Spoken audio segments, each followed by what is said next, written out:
ನಮಸ್ಕಾರ ನನ್ನೆಲ್ಲ ಸ್ನೇಹಿತರಿಗೂ ಜೈ ಶ್ರೀ ರಾಧೆ ಕೃಷ್ಣ. ಜನ್ಮಾಷ್ಟಮಿಯನ್ನು ಮಧ್ಯರಾತ್ರಿಯಲ್ಲಿ ಏಕೆ ಆಚರಿಸಲಾಗುತ್ತದೆ? ಈ ಹಬ್ಬದ ಹಿಂದಿನ ಆಧ್ಯಾತ್ಮಿಕ ಕಾರಣವನ್ನು ತಿಳಿದುಕೊಳ್ಳೋಣ.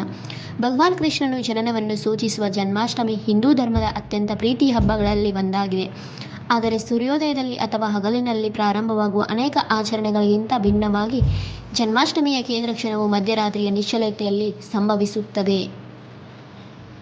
ಈ ಸಮಯವು ಹಗಲಿನಲ್ಲಿ ಆಚರಿಸಲಾಗುವ ಅನೇಕ ಹಬ್ಬಗಳಿಗಿಂತ ಭಿನ್ನವಾಗಿದೆ ಮತ್ತು ಈ ಸಮಯವು ಪುರಾಣ ಮತ್ತು ಆಧ್ಯಾತ್ಮಿಕತೆಯಿಂದ ಸ್ಫೂರ್ತಿ ಪಡೆಯುತ್ತದೆ, ಏಕೆಂದರೆ ಭಗವಾನ್ ಕೃಷ್ಣನನ್ನು ವಿಷ್ಣುವಿನ ಅವತಾರವೆಂದು ನಂಬಲಾಗಿದೆ. ಜನ್ಮಾಷ್ಟಮಿಯನ್ನು ಮಧ್ಯರಾತ್ರಿಯಲ್ಲಿ ಏಕೆ ಆಚರಿಸಲಾಗುತ್ತದೆ? ಭಾಗವತ ಪುರಾಣದ ಪ್ರಕಾರ ಶ್ರೀಕೃಷ್ಣನು ಭಾದ್ರಪದ ಮಾಸದ ಕೃಷ್ಣ ಪಕ್ಷದ 8ನೇ ದಿನದಂದು ಅಷ್ಟಮಿ ಮಧ್ಯರಾತ್ರಿಯಲ್ಲಿ ಜನಿಸಿದನು. ಅವನ ಹೆತ್ತವರಾದ ದೇವಕಿ ಮತ್ತು ವಾಸುದೇವರನ್ನು ನಿರಂಕುಶ ರಾಜ ಕಂಸನು ಸೆರೆಹಿಡಿದ ಸಮಯದಲ್ಲಿ ಮಥುರಾದಲ್ಲಿ ಅವರ ಜನನವಾಯಿತು. ಕೃಷ್ಣನ ಸೋದರ ಮಾವನಾಗಿದ್ದ ಕಂಸನು ತನ್ನ ಸಹೋದರಿ ದೇವಕಿಯ ಮಗು ಅವನನ್ನು ಕೊಲ್ಲುತ್ತದೆ ಎಂದು ಭವಿಷ್ಯವಾಣಿಯಿಂದ ತಿಳಿದುಕೊಂಡನು. ಇದಕ್ಕೆ ಹೆದರಿದ ಅವನು ದೇವಕಿ ಮತ್ತು ಅವಳ ಪತಿ ವಾಸುದೇವನನ್ನು ಮಥುರಾದಲ್ಲಿ ಬಂಧಿಸಿಟ್ಟನು ಮತ್ತು ಅವರ ಮೊದಲನೇ 7 ಮಕ್ಕಳನ್ನು ಕೊಂದನು. ಅವರ 8ನೇ ಮಗು ಕೃಷ್ಣ ಜನಿಸಿದಾಗ ವಾಸುದೇವನು ಅವನನ್ನು ಉಕ್ಕಿ ಹರಿಯುವ ಯಮುನಾ ನದಿಯ ಮೂಲಕ ವೃಂದಾವನಕ್ಕೆ ಕರೆದೊಯ್ದನು. ಅಲ್ಲಿ ನಂದ ಮತ್ತು ಯಶೋಧ ಅವನನ್ನು ದತ್ತು ತೆಗೆದುಕೊಂಡು ಸುರಕ್ಷಿತವಾಗಿ ಬೆಳೆಸಿದರು. ಈ ಮಧ್ಯರಾತ್ರಿಯ ಕ್ಷಣವು ಕತ್ತಲೆಯನ್ನು ನಾಶ ಮಾಡಲು ದೇವರ ಆಗಮನವನ್ನು ಸಂಕೇತಿಸುತ್ತದೆ. ಭಗವಾನ್ ವಿಷ್ಣು ಅವರ 8ನೇ ಅವತಾರ ಸೃಷ್ಟಿಯಾದ ದಿನವು ಶ್ರೀಕೃಷ್ಣನ ಜನ್ಮದಿನ ಹಬ್ಬವಾಗಿದೆ. ಇದನ್ನು ಶ್ರೀಕೃಷ್ಣ ಜನ್ಮಾಷ್ಟಮಿ ಎನ್ನುತ್ತಾರೆ. ಈ ಹಬ್ಬವನ್ನು ಭಾದ್ರಪದ ಮಾಸದ ಕೃಷ್ಣ ಪಕ್ಷದ ಅಷ್ಟಮಿ ಎಂದು ಆಚರಿಸಲಾಗುತ್ತದೆ. ಭಗವಾನ್ ಶ್ರೀಕೃಷ್ಣನು ಜನಿಸಿದ ದಿನವನ್ನು ದೇಶಾದ್ಯಂತ ಭಕ್ತರು ಭಕ್ತಿಯಿಂದ ಮತ್ತು ಉತ್ಸಾಹದಿಂದ ಆಚರಿಸುತ್ತಾರೆ. ಕೃಷ್ಣನ ಜೀವನ, ಅವರ ಉಪದೇಶಗಳು ಮತ್ತು ಕೃತಿಗಳು ಧಾರ್ಮಿಕ ಹಾಗೂ ಸಾಂಸ್ಕೃತಿಕ ರೀತಿಯಲ್ಲಿ ಅನೇಕ ಮಂದಿಯ ಬದುಕಿಗೆ ದಾರಿಯನ್ನು ತೋರಿಸುತ್ತದೆ.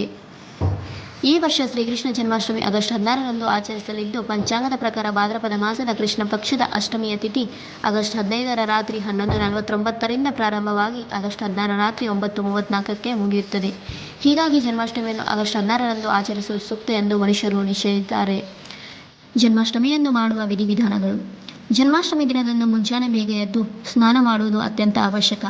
ಸ್ನಾನದ ನಂತರ ಮನೆಯ ದೇವರ ಕೋಣೆಯನ್ನು ಚೆನ್ನಾಗಿ ಸ್ವಚ್ಛಗೊಳಿಸಿ ಹೂವು, ಹಸಿರು ಎಲೆಗಳಿಂದ ಅಲಂಕರಿಸಬೇಕು. ದೀಪಗಳನ್ನು ಬೆಳಗಿಸಿ ಭಕ್ತಿಯಿಂದ ಪೂಜೆ ಆರಂಭಿಸಬೇಕು. ಈ ದಿನ ಶ್ರೀಕೃಷ್ಣನ ರೂಪವಾದ ಬಾಲಗೋಪಾಲನನ್ನು ವಿಶೇಷವಾಗಿ ಪೂಜಿಸಲಾಗುತ್ತದೆ. ಗೋಪಾಲನನ್ನು ಉಯ್ಯಾಲೆಯಲ್ಲಿ ಕುಳಿತುಕೊಂಡಂತೆ ಕಾಣಿಸುವ ಸಂಪ್ರದಾಯ ಇದೆ. ಭಕ್ತರು ತಮ್ಮ ಮನಸ್ಸುಗಳನ್ನು ಅರ್ಪಿಸಿ ಲಡ್ಡು, ಬೆಣ್ಣೆ ಹಣ್ಣುಗಳನ್ನು, ಸಿಹಿ ತಿಂಡಿಗಳು, ಬಣ್ಣ ಹಣ್ಣುಗಳನ್ನು ಗೋಪಾಲನಿಗೆ ನೈವೇದ್ಯವಾಗಿ ನೀಡುತ್ತಾರೆ. ಜನ್ಮಾಷ್ಟಮಿಯ ಪ್ರಮುಖ ಭಾಗ ರಾತ್ರಿಯ ವಿಶೇಷ ಪೂಜೆ, ಏಕೆಂದರೆ ಶ್ರೀಕೃಷ್ಣನು ರಾತ್ರಿಯಲ್ಲಿ ಜನಿಸಿದರೂ ರಾತ್ರಿ 12 ಗಂಟೆಗೆ ಮುಂಚಿತವಾಗಿ ಅಥವಾ ನಿಶೆ ಸಮಯದಲ್ಲಿ ವಿಶೇಷ ಪೂಜೆಗಳು, ಜಪ, ಭಜನೆಗಳು ನಡೆಯುತ್ತವೆ. ಭಕ್ತರು ಜಾಗರಣೆಯಿಂದ ಪೂಜೆಯಲ್ಲಿ ಭಾಗವಹಿಸಿ ಶ್ರೀಕೃಷ್ಣನ ವಚನಗಳನ್ನು ಓದುತ್ತಾರೆ ಹಾಗೂ ಅವತಾರದ ಮಹತ್ವವನ್ನು ಹೃದಯದಲ್ಲಿ ನೆನೆಸಿಕೊಳ್ಳುತ್ತಾರೆ. ಜನ್ಮಾಷ್ಟಮಿಯ ಮಹತ್ವ ಮತ್ತು ಸಾಮಾಜಿಕ ಪ್ರಭಾವ. ಶ್ರೀಕೃಷ್ಣನ ಜನ್ಮಾಷ್ಟಮಿ ಕೇವಲ ಹಬ್ಬವಲ್ಲ, ಇದು ಧಾರ್ಮಿಕ ಭಕ್ತಿಯ ಜೊತೆಗೆ ಸಾಂಸ್ಕೃತಿಕ ಸಮಾರಂಭವೂ ಆಗಿದೆ.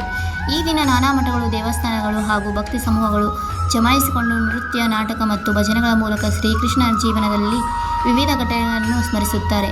ಮಹಾಭಾರತದ ಭಾಗವತ ಕಥೆಗಳ ಮೂಲಕ ಶ್ರೀಕೃಷ್ಣನ ಧರ್ಮ ಮತ್ತು ನೈತಿಕತೆಯ ಬೋಧನೆಗಳನ್ನು ಅರಿತುಕೊಳ್ಳಬಹುದು.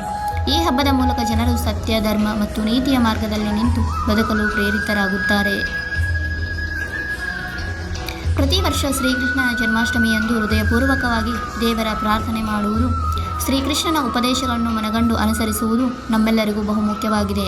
ಈ ಹಬ್ಬವು ಮನೆಯಲ್ಲಿಯೇ ಸಕಲ ಕುಟುಂಬ ಸದಸ್ಯರೊಂದಿಗೆ ಸೇರಿ ಆಚರಿಸಿದರೆ ಜೀವನದಲ್ಲಿ ಸಂತೋಷ, ಸಮಾಧಾನ ಮತ್ತು ಸೌಹಾರ್ದತೆ ಬರುವುದನ್ನು ನಾವು ಅನುಭವಿಸಬೇಕು.